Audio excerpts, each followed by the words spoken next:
आ जाइए next page में। Customs import of goods at concessional rate of duty. मेरी बात सुनिए बाबा, ये जो अमेंडमेंट है, ये अमेंडमेंट मेरे chart book, text book, question answer book, बाबा क्वेश्चन आंसर बुक में इसके कोई क्वेश्चन है ही नहीं, चार्ट बुक और टेक्स्ट बुक में इन द वर्जन 8 बुक जो है उसमें भी ये अमेंडमेंट कवर्ड नहीं है। चाहे आपने मेरा वर्जन 8 टेक्स्ट बुक लिया है, वर्जन 8 चार्ट बुक लिया है, उसमें भी अमेंडमेंट कवर नहीं है। इनफैक्ट नवंबर 22 के लिए जो मैंने क्लासेस ली उसमें भी मैंने इस अमेंडमेंट को कवर नहीं किया है। तो अगर आपने मेरे क्लासेस या बुक्स ली है फॉर नवंबर 22 एग्जाम, तो आपको ये अमेंडमेंट करना पड़ेगा। डन सर, पॉइंट क्लियर है। चलिए ये अमेंडमेंट मैं आपको करवा देता हूं। Custom import of goods at concessional rate of duty, ये जो रूल्स है ये अमेंड हो गए थे, लेकिन मैंने ये अमेंडमेंट को मिस आउट कर दिया जब मैं वर्जन 8 बुक बना रहा था या जब नवंबर 22 के लिए क्लास ले रहा था। अब इस अमेंडमेंट के लिए मैंने क्या किया, ये जहां जहां अमेंडमेंट हुआ है वो ग्रीन पोर्शन में लिखा हुआ है, और मैंने क्या किया है, 2 अमेंडेड चार्ट्स बनाए हैं। सर आपने 2 अमेंडमेंट चार्ट्स? यस बाबा, ये कल रात को ही मैंने बनाए हैं। ये 2 अमेंडेड चार्ट्स मैंने कल रात को ही बनाए हैं। इनफैक्ट हाँ, कल रात को नहीं, कल दोपहर को ही बनाए हैं। 4 बजे जब ये अमेंडमेंट मटेरियल मैंने रिलीज किया था उस समय मैंने बनाए थे ये चार्ट। ठीक है, तो ये चार्ट आपके वर्जन 8 बुक में भी नहीं है। सर अगर ये चार्ट चाहिए तो कहां से लेंगे? बाबा एक तो अमेंडमेंट मटेरियल अगर आप डाउनलोड कर लोगे तो आपको मिल जाएगा, amendment material rameshsoni.com, free resources November 22 folder. Sir अगर हमें वहां जाके डाउनलोड नहीं करना, बाबा अमेंडमेंट मटेरियल अगर डाउनलोड नहीं करना है, वही मैं custom import of goods at concessional rate of duty rules charts बोल के इसको अपलोड कर दूंगा। Customs import of goods at concessional rate of duty charts, amended charts बोल के आप इसको डाउनलोड कर लीजिएगा, प्रिंट आउट ले लीजिएगा। डन सर, पॉइंट क्लियर है। अब सुनिए, अब ये जो है ना, ये chapter number 1 of your institute material. Institute material में कहां मिलेगा आपको? Custom import of goods at concessional rate of duty. बहुत सारे बच्चे मेरे को बोलते हैं सर ये रूल्स तो आईसीए के मटेरियल में है ही नहीं। है बाबा, चैप्टर नंबर 1 जो आईसीआई का मटेरियल का चैप्टर नंबर 1 है उसमें है ये रूल्स, और अब इन रूल्स को अमेंड कर दिया है। स्टैट्यूटरी अपडेट में ये अमेंडेड रूल्स प्रोवाइड किए गए हैं, तो मैं आपको पढ़ा रहा हूं। मैंने क्या किया, रूल्स का एक चार्ट बना लिया है, चार्ट से समझ लेंगे, खत्म, डन। चलिए बाबा शुरू करते हैं। Custom import of goods at concessional rate of duty rules 2017। Chart कहां मिलेगा? ये अमेंडेड चार्ट वर्जन 8 में नहीं है, आपको जाना होगा rameshsoni.com, free resources November 22 folder में ये चार्ट आपको मिल जाएगा। डन सर, दोनों चार्ट डाउनलोड कर लीजिए, प्रिंट आउट ले लीजिए। उसके बाद चलिए शुरू करते हैं, सुन लीजिए। Custom import of goods at concessional rate of duty rules 2017। Sir ये होता क्या है? ये basically and use based exemption की बात करता है कि सर समझ लीजिए गवर्नमेंट ने एक and use based exemption issue कर रखा है कि अगर कोई व्यक्ति स्टील इंपोर्ट करता है और स्टील से अगर बॉटल बनाता है, स्टील इंपोर्ट करता है, स्टील से अगर बॉटल बनाता है, तो ये स्टील पे जो भी ड्यूटी है वो ड्यूटी को कम कर दिया जाएगा, कुछ कंसेशन दे दिया जाएगा, लेकिन एंड यूज जो है वो बॉटल्स ही होना चाहिए। गवर्नमेंट ने उस एग्जम्पशन नोटिफिकेशन में बोल दिया है। अब क्या होगा, आप जब इंडिया के बाहर से स्टील मंगाओगे उसको 20% की जगह समझ लीजिए 5% ड्यूटी में क्लियर कर दिया जाएगा, क्योंकि आपने बोला है बॉटल्स बनाओगे। लेकिन आप बॉटल्स बना रहे हो नहीं बना रहे हो, उस एंड यूज को इंश्योर करने के लिए गवर्नमेंट ने रूल्स बनाए ताकि एंड यूज बॉटल ही हो। जो एग्जम्पशन नोटिफिकेशन में बोला हुआ था स्टील मंगाइए, स्टील से बॉटल बनाइए, आपने क्या वो बॉटल्स बनाई नहीं बनाई, उस एंड यूज को इंश्योर करने के लिए बाबा स्टील मंगाया,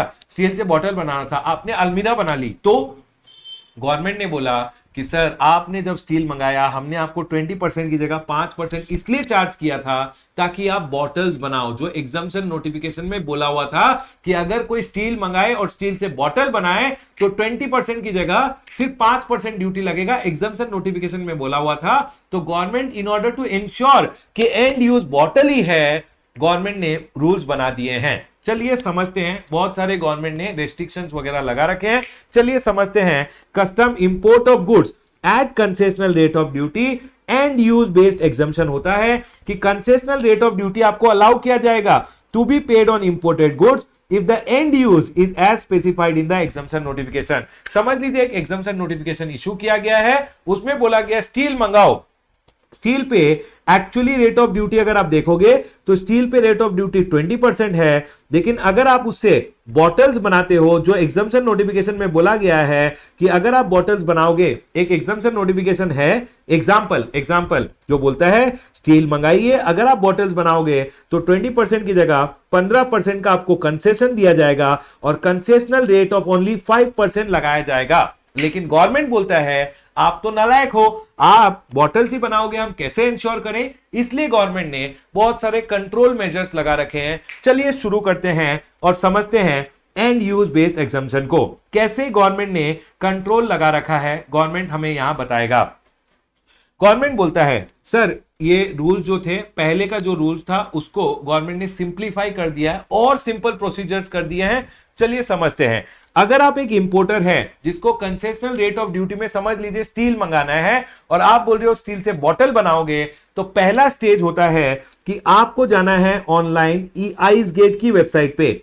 आइस गेट की वेबसाइट पे जाइए www.icegate.gov.in। उधर जाके आपको इंफॉर्मेशन प्रोवाइड करना है, वन टाइम इंफॉर्मेशन। एक फॉर्म इशू किया गया है गवर्नमेंट के द्वारा IGCR 1, उसमें आपको इंफॉर्मेशन प्रोवाइड करना है। क्या इंफॉर्मेशन?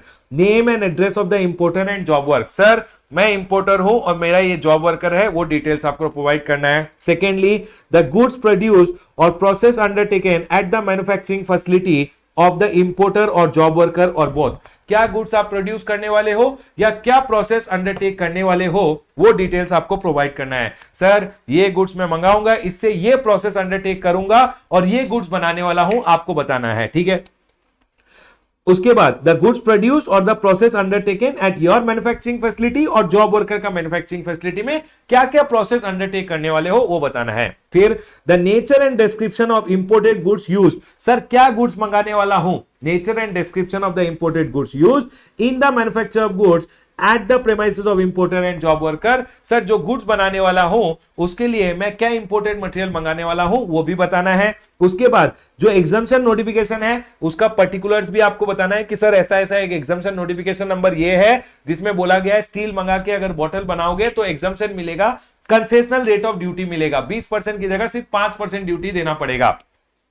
उसके बाद सर अगर आप ये बात करो कंसेशनल रेट ऑफ ड्यूटी का, तो ये सर्विस प्रोवाइडर्स को भी अलाउड होता है। समझ लीजिए मैंने एक एग्जम्पशन नोटिफिकेशन आया हुआ है, अगर आईपैड मंगाएगा और एक टीचर सर्विस देगा, बेसिकली पढ़ाता है सीए बच्चों को, तो आईपैड पे 20% ड्यूटी की जगह 5% लगेगा। तो सर्विस प्रोवाइडर भी ऐसा end use based exemption notification का बेनिफिट ले सकता है। तो सर मुझे बताना पड़ेगा the nature of output service rendered utilizing the imported goods and the intended port of import, कहां मैं इंपोर्ट करने वाला हूं वो भी मुझे बताना पड़ेगा। तो सर पहले स्टेज में क्या होता है, आप ऑनलाइन जाइए, ऑफिसर को नहीं बताना, icegate.gov.in में ऑनलाइन जाके import of goods at concessional rate form number 1 IGCR form number 1 fill करना है, जिसमें आपको ये सारे डिटेल्स देने हैं। ठीक है सर, मैंने ये सारे डिटेल्स दे दिए। उसके बाद क्या, उसके बाद एक बार एक्सेप्ट हो गया, आपने जो है फॉर्म फाइल किया था, ये फॉर्म का वेरिफिकेशन होगा। वेरिफिकेशन होने के बाद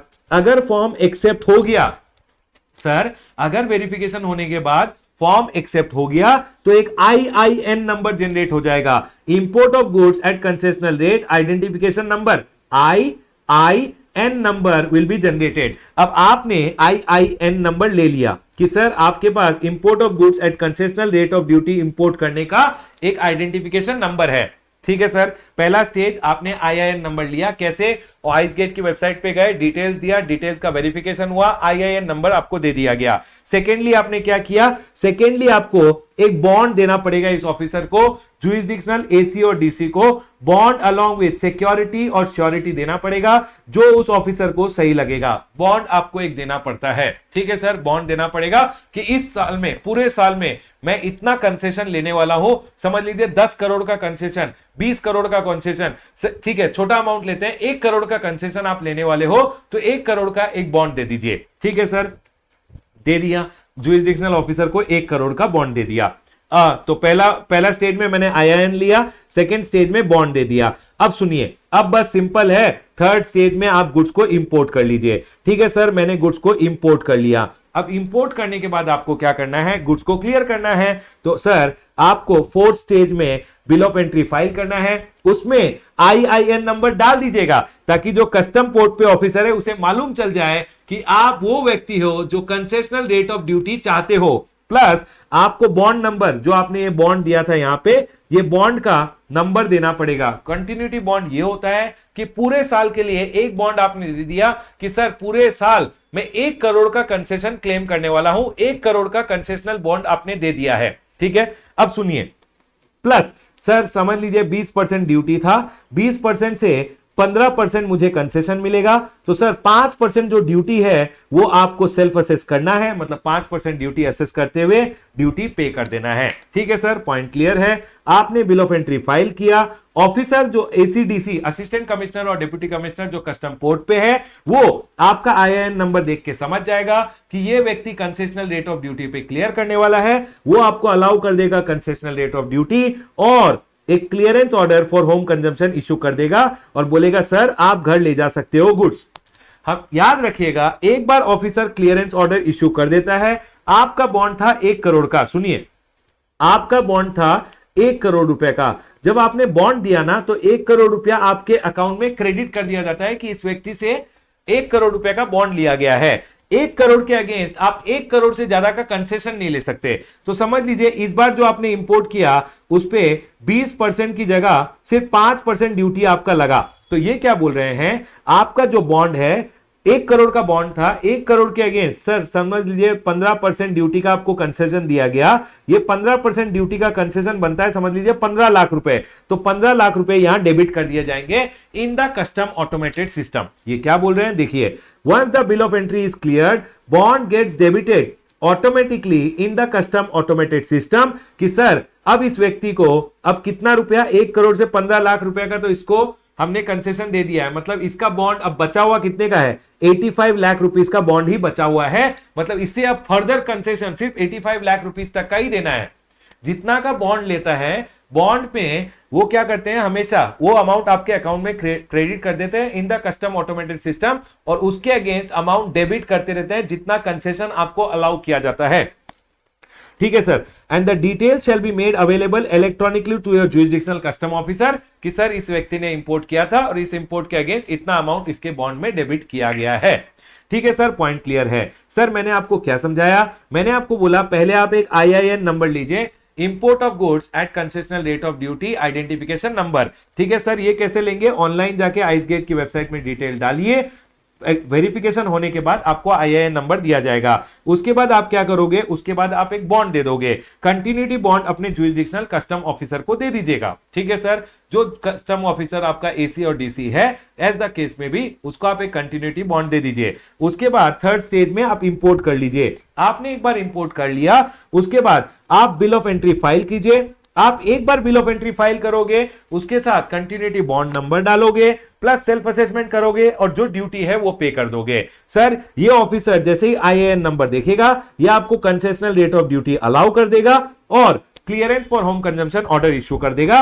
आप लेके जाइए इनके पास क्लियरेंस फॉर होम कंजम्पशन का ऑर्डर, क्लियरेंस ऑर्डर, और आपके गुड्स आपको घर ले जाने दिए जाएंगे। और सर इन द मीनवाइल क्या होगा, जैसे ही आपको क्लियरेंस ऑर्डर दिया जाता है, जितना का कंसेशन दिया गया उतना बॉन्ड के अकाउंट में डेबिट कर दिया जाएगा। बेसिकली बॉन्ड में आपका 1 करोड़ रुपए का बॉन्ड अमाउंट था, वो आपके बॉन्ड अकाउंट में क्रेडिटेड रहता है, उसके अगेंस्ट डेबिट कर दिया जाता है जितना कंसेशन आपको अलाउ किया गया है।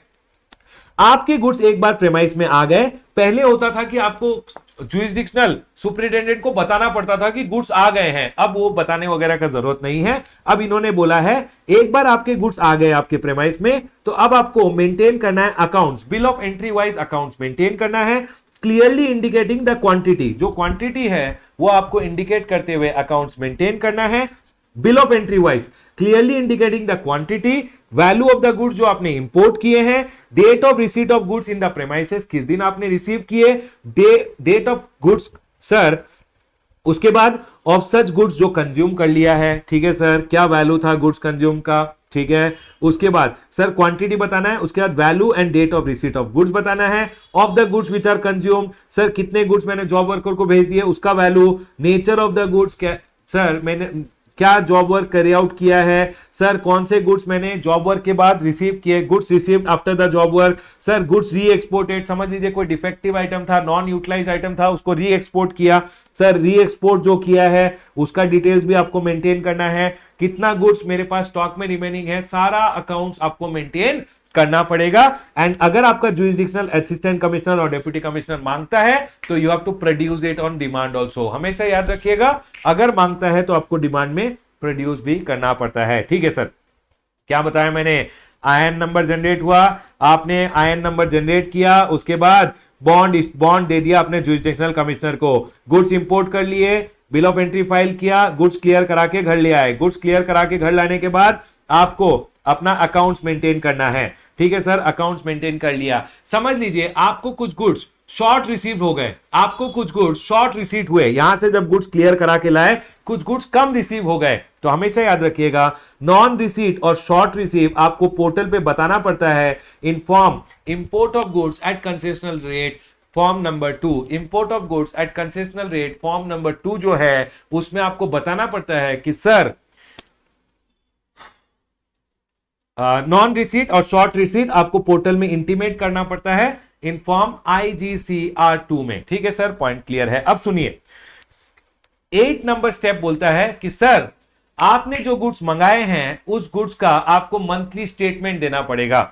Submit monthly statement on the portal in import of goods at concessional rate form number 3 by the 10th of the following month, 10th of the following month, मतलब इस मंथ में जो गुड्स का आपने स्टॉक गुड्स का जो accounts maintain किया है, बेसिकली इन्होंने क्या किया, एक IGCR फॉर्म बनाया है, उस फॉर्म में जो जो डिटेल्स मांगे हैं आपको प्रोवाइड करने पड़ेंगे, इस मंथ का जो भी डिटेल्स है बाय नेक्स्ट मंथ का 10। ठीक है सर, अब सुनिए आपके प्रेमाइस में गुड्स आ चुके हैं, अब आप क्या करोगे, सर मैंने गुड्स का स्टॉक में गुड्स का अकाउंट्स मेंटेन किया, शॉर्ट पेमेंट था वो मुझे इन्फॉर्म करना है और मंथली मुझे एक स्टेटमेंट प्रोवाइड करना है। अब सुनिए अगर आपने गुड्स रिसीव करने के बाद इंपोर्टेड गुड्स से, समझ लीजिए आपने बोला था ये बॉटल बनाऊंगा और आपने अगर बॉटल बनाया, वेरी गुड, या आपने बोला था आईपैड मंगाऊंगा, आईपैड से सीए स्टूडेंट को पढ़ाऊंगा, कंसेशन दे दो, कंसेशन दिया गया था, अगर आपने फुलफिल किया जो बोला था वो किया है तो कोई प्रॉब्लम नहीं, with in 6 month it shall be used for manufacture of goods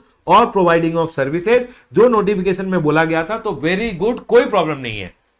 ठीक है, या फिर आप एक काम कर सकते हो, आप जो अनयूटिलाइज या डिफेक्टिव आइटम है उसको री एक्सपोर्ट भी कर सकते हो within 6 months from the date of import. पहले एसीडीसी का परमिशन लेना पड़ता था फॉर री एक्सपोर्ट, अब एसीडीसी का परमिशन वगैरह लेने का जरूरत नहीं है, आप री एक्सपोर्ट कर दीजिए अनयूटिलाइज और defective goods within 6 months from the date of import. एक बार इंपोर्ट किया उसके बाद 6 महीना में या तो यूज कर लो, अगर आपको डिफेक्टिव या अनयूटिलाइज लगता है तो आप उसे री एक्सपोर्ट कर दो। Record the details of the necessary export document in the monthly statement, जो आप ये मंथली स्टेटमेंट देने वाले हो इसमें जो एक्सपोर्ट का डिटेल्स है वो आपको मेंटेन करना पड़ेगा, मतलब आपको बताना पड़ेगा कि सर मैंने जो गुड्स मंगाए थे उससे इतने गुड्स री एक्सपोर्ट कर दिए। ठीक है सर, और एक बात याद रखिएगा, जब आपने इंपोर्ट किया तो गुड्स का वैल्यू था 1 लाख रुपीस, $1 लाख आपने खर्च किए, अगर आप री एक्सपोर्ट कर रहे हो, री एक्सपोर्ट के टाइम पे री export value shall not be less than the value of said goods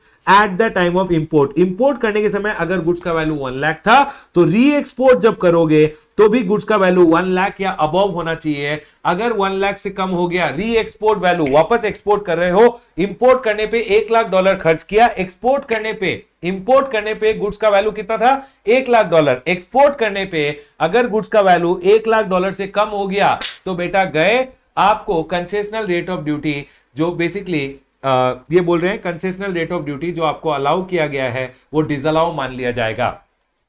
done sir, point clear है, मतलब आपको जो कंसेशन दिया गया था वो कंसेशन आपसे रिकवर कर लिया जाएगा, क्योंकि आपका री export value of those goods should not be less than the value at the time of importation. देखिए क्या बोला है, एट द टाइम ऑफ जो इंपोर्ट था, री export value shall not be less than the value of the said goods at the time of import। जितना value import पे था उतना ही एक्सपोर्ट पे होना चाहिए, या ज्यादा होने से भी चलेगा, लेकिन री एक्सपोर्ट वैल्यू इंपोर्ट के टाइम पे जो उन गुड्स का वैल्यू था उससे कम नहीं होना चाहिए। ठीक है सर, पॉइंट क्लियर है। तो सर मुझे एक बार गुड्स जब रिसीव हो गए, या तो मैं उन्हें यूज कर लूं 6 महीना में, या री एक्सपोर्ट कर दूं। सर समझ लीजिए कुछ अनयूटिलाइज आइटम था, उनको क्या मैं डोमेस्टिक क्लियर, मतलब डोमेस्टिकली क्लियर कर सकता हूं।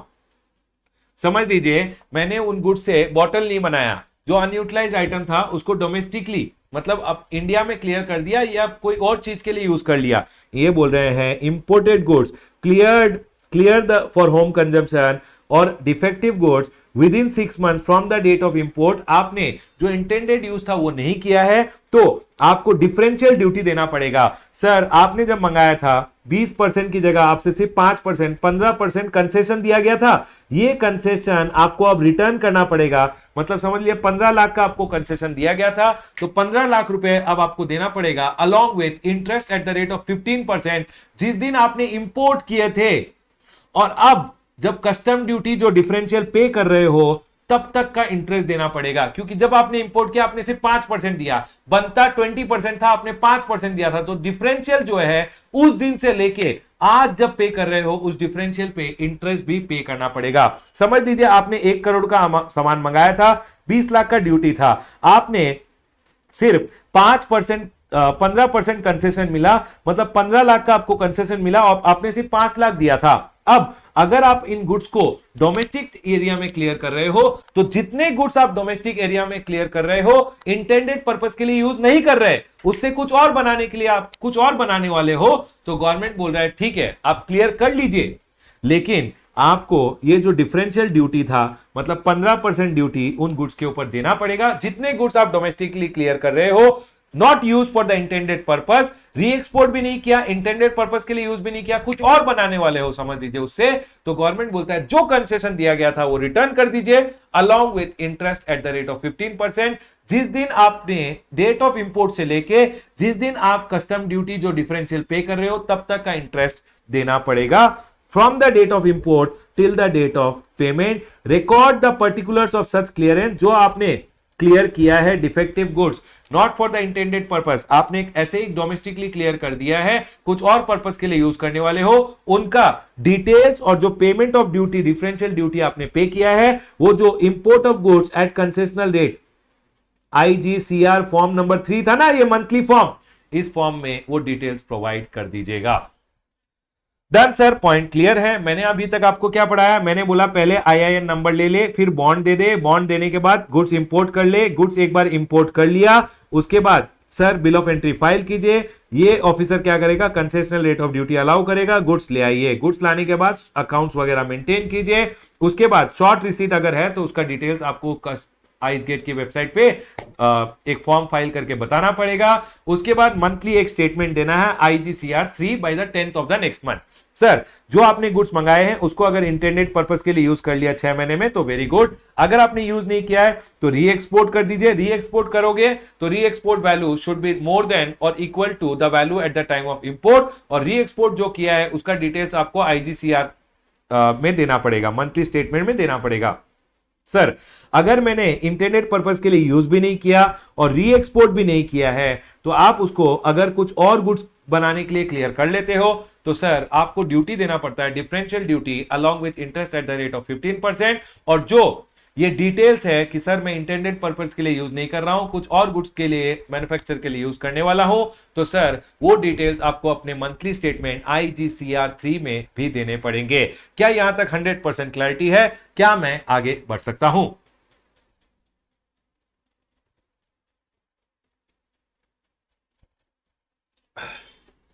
यस एवरीवन, यहां तक 100% क्लियर है? क्या हम आगे बढ़ सकते हैं?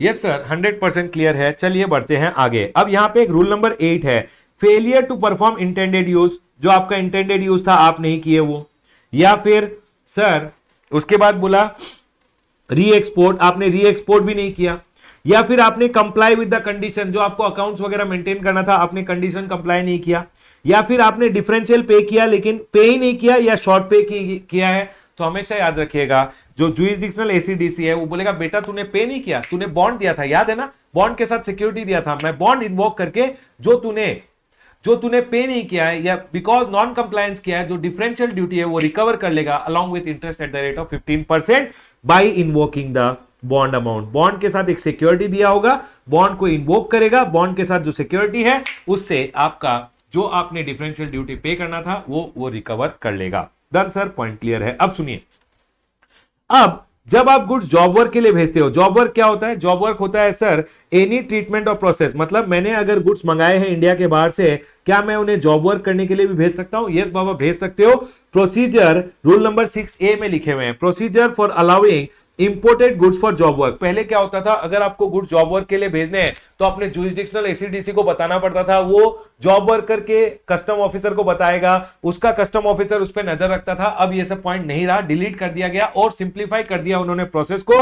उन्होंने बोला अगर, पहले बात तो जॉब वर्क क्या होता है? Any treatment of process consistent with the exemption notification, मतलब मुझे ये बॉटल बनाना है, ये बॉटल बनाने के लिए अगर कोई जॉब वर्क करवाना है तो मतलब ये बॉटल बनने के लिए अगर कोई प्रोसेस है जो मैं किसी और से कराना चाहता हूं तो वो जॉब वर्क प्रोसेस माना जाएगा। ठीक है sir. Undertaken by a person on goods belonging to the importer, मेरे गुड्स के ऊपर अगर कोई प्रोसेस अंडरटेक करता है तो वो जॉब वर्क कर रहा है। लेकिन job work gold, jewellery, articles thereof और एनी प्रीसियस मेटल्स वगैरह के लिए जॉब वर्क अलाउड नहीं है under custom import of goods concessional rate of duty rules. ठीक है सर, डन सर। अब सुनिए, मैंने इंडिया के बाहर से गुड्स इंपोर्ट कर लिए, इनपुट्स इंपोर्ट कर लिया, मैंने स्टील मंगा लिया। अब स्टील से बॉटल्स बनवाना है, बॉटल्स में जॉब वर्कर को भेजना चाहता हूं स्टील, ताकि बॉटल्स बन सके। तो सर आप पहले क्लियर करा लीजिए at concessional rate of duty. आपने क्लियर करा लिया तो सर क्लियर कराने के बाद पहला स्टेप है आपको रिकॉर्ड्स मेंटेन करने हैं कि सर आप कितने गुड्स जॉब वर्कर को भेज रहे हो, और सर उन रिकॉर्ड्स को आपको अपने मंथली स्टेटमेंट में बताना है। Import of goods at concessional rate of duty form number 3 जो IGCR फॉर्म नंबर 3 है उसमें आपको बताना है sir maintain the records of the goods sent for job work and mention in the statement IGCR 3। ठीक है सर। उसके बाद आपके गुड्स जब जॉब वर्कर को जाएंगे, पॉइंट नंबर 2 बोलता है कि आपको गुड्स भेजने हैं अलोंग विथ इनवॉइस, अगर इनवॉइस है, और या फिर आप एक काम कीजिए ई वे बिल जनरेट कर लीजिए, ई वे बिल जनरेट करके जो भी एप्लीकेबल, तो ये बोल रहे हैं send the goods under cover of invoice and wherever applicable E way bill के साथ क्वांटिटी एंड डिस्क्रिप्शन मेंटेन करते हुए डालते हुए भेज दीजिए गुड्स फॉर जॉब वर्क। ठीक है सर। उसके बाद एक बार गुड्स जॉब वर्क के लिए चले गए, हमेशा याद रखिएगा जॉब वर्कर को जॉब वर्क करके 6 महीने में आपके गुड्स रिटर्न करने हैं। Get the goods back within 6 months from the date of invoice और ई वे बिल। जो invoice and e way bill है, मतलब आपने जब गुड्स भेजे थे तो आपने या तो इनवॉइस जनरेट किया होगा या ई वे बिल जनरेट किया होगा। तो इनवॉइस के डेट से या ई वे बिल के डेट से बेसिकली जब आप गुड्स जॉब वर्कर को भेजते हो ना, तो आप डिलीवरी चालान के साथ भेज देते हो, एक ई वे बिल जनरेट कर लेते हो। तो सर जो ई वे बिल का डेट होता है उससे 6 महीने में आपके गुड्स वापस आ जाने चाहिए। ये बोल रहे हैं get the goods back within 6 months from the date of invoice और ई वे बिल, जो भी एप्लीकेबल है उसके 6 महीने में एक बार गुड्स प्रोसेस होने के बाद आप 6 महीने के अंदर अपना गुड्स वापस ले आइए। और सर इधर बोला गया है बस नंबर 1 आप मेंटेन कीजिए रिकॉर्ड्स, और रिकॉर्ड्स को अपने IGCR फॉर्म नंबर 3 में दे दीजिए। उसके बाद जब गुड्स भेज रहे हो along with the cover of invoice या ई वे बिल भेज दीजिए। एक बार गुड्स पहुंच गए 6 महीने में जॉब वर्क करके वापस मंगवा लीजिए। सर जॉब वर्कर जो है उसे भी रिकॉर्ड्स मेंटेन करने हैं। क्या रिकॉर्ड्स मेंटेन करने हैं? Maintain accounts of receipts of goods, manufacturing process जो उसने अंडरटेक किए हैं, वेस्ट जो जनरेट हुआ है उसका detail, produce the accounts to the jurisdictional custom officer. इसका कस्टम ऑफिसर जब मांगे तो उसको ये जो रिकॉर्ड्स मेंटेन किए हैं वो दिखाना पड़ेगा, मतलब प्रोड्यूस करना पड़ेगा। एंड एक बार इसने जब जॉब वर्क कर लिया तो send the goods back to the importer, 6 महीने में इसे वापस भेज देना है, या फिर यहां से ही किसी और जॉब वर्कर के पास भेज देगा और टू अनदर जॉब वर्कर भेज देगा as directed by the principal. ये क्या करेगा? या तो गुड्स को वापस भेज देगा या फर्दर प्रोसेसिंग अगर कराना है तो दूसरे जॉब वर्कर को भेज दिया जाएगा। डन सर, पॉइंट क्लियर है। और जब जा रहा है दूसरे जॉब वर्कर को तो under the cover of invoice और एन ई वे बिल चला जाएगा। ठीक है सर, पॉइंट क्लियर है। सर समझ लीजिए यहां पे जॉब वर्क के लिए आपने भेजा और बॉटल्स बननी थी, लेकिन जॉब वर्कर ने तो कुछ और ही बना लिया। सर अगर कोई भी कॉन्ट्रावेंशन हुआ, याद रखिएगा if goods are not used as per the job work particular जो आपने बताए थे, आपने बोला था ना कि सर मैं गुड जॉब वर्क के लिए भेजूंगा, और जब जॉब वर्क के लिए भेजूंगा the nature of and description of the imported goods ये रहा, द गुड्स प्रोड्यूस्ड और process undertaken at the manufacturing facility of job worker. आपने बताया था, लेकिन सर वहां तो कुछ और ही हो रहा है, स्टील से AK-47 गन बनाए जा रहे हैं नालायक। तो यहां पे if goods are not used as per the job work particulars, importer will be liable for differential duty. जो आपने डिफरेंशियल ड्यूटी आपको एग्जाम किया गया था वो दीजिए, एंड पेनल्टी भी लगेगा, प्लस आपसे इंटरेस्ट भी लिया जाएगा on the differential duty. Job worker को भी लायबल होगा for a penalty. Baba job worker will also be liable for a penalty. आपसे डिफरेंशियल ड्यूटी प्लस पेनल्टी लिया जाएगा, differential duty with interest plus penalty, and job worker पे क्या लगेगा, सिर्फ पेनल्टी लगाया जाएगा। डन सर, पॉइंट क्लियर है। सिंपल सा प्रोसीजर है for sending the goods for job work. Number 1, maintain the records of goods send and mention in the statement. Number 2, sir जब भेजोगे तो along with invoice and applicable e way bill भेज देना। Number 3, job work होने के बाद goods को वापस ले आना विद इन 6 मंथ्स, या उधर से आप दूसरे जॉब वर्कर के पास भी भेज सकते हो। क्या क्या रिकॉर्ड्स मेंटेन करने जॉब वर्कर को, एग्जाम में पूछ सकते हैं। Maintain the accounts of receipt, sir उसके बाद जो मैन्युफैक्चरिंग प्रोसेस अंडरटेक किया है and the waste which is generated, and secondly produce the accounts detail before the jurisdictional custom officer, इसे प्रेजेंट करना है अगर डिमांड किया गया। एंड सर एक बार जॉब वर्क हो गया तो ये गुड्स को या तो रिटर्न कर देता है विद इन 6 मंथ, या फर्दर प्रोसेसिंग के लिए दूसरे जॉब वर्कर को भेज देगा एज द बॉस डायरेक्ट्स। ठीक है सर, पॉइंट क्लियर है। अब सुनिए, मैंने गुड्स इंपोर्ट किए, अपनी मैन्युफैक्चरिंग फैसिलिटी में ले आया। अब समझ लीजिए ये प्रेमाइस से मुझे और एक प्रेमाइसेस है वहां भेजना है। इंटर यूनिट अगर ट्रांसफर करना है तो कैसे करेंगे,